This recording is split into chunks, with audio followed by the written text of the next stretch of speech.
இன்றைக்கி தொட்டி க்ளீன் பண்ணுற வேலை தான். அதனால் ஸ்டோனெல்லாம் தனித்தனியாக பிரித்து எடுத்து வச்சுட்டு தொட்டியை லேசாக துணி வச்சு நல்லா தொடச்சி எடுத்துட்டாங்க. தொடச்சி எடுத்துகிட்டு சாதா கல் எல்லா கல்லையும் வரிசையில் அடுக்கில் வச்சுட்டு நம்ம கலர்லாம் தனித்தனியாக நீட்டாக பார்க்குற மாதிரி அழகாக அடுக்க ஆரம்பித்தாச்சு.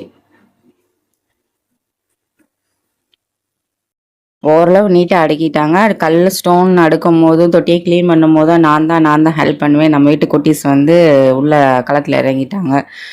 ஃபைனலாக ஓரளவு நம்ம கல் இந்த சாதா கல் இதெல்லாம் அடுக்கியாச்சு. இப்போ ஃபிஷ் நம்ம ஹைடிஸ் பார்ட்டி பண்ணுறதுக்காக ஒன்று பொருள் வாங்கி வச்சுக்கோம். அதையும் உள்ளே வச்சாச்சு. மீதம் இருக்கிற அந்த கல் பிளாக் கலர் கல்லெல்லாம் உள்ளே அழகாக செட் பண்ணியாச்சு.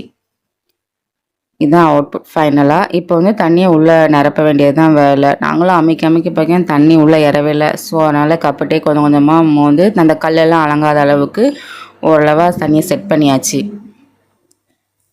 நம்மளோட லாப்ஸ்டர் தனியாக ஒரு தொட்டியில் எடுத்து வச்சுக்கிறோண்ட சண்டை போடுது அப்படின்னு சொல்லிட்டு இந்த லோச் வாங்கினதுலேருந்து கண்ணில் பார்க்கவே முடியல, ஸ்டோனுக்குள்ளே ஒளிஞ்சிக்கிடுது.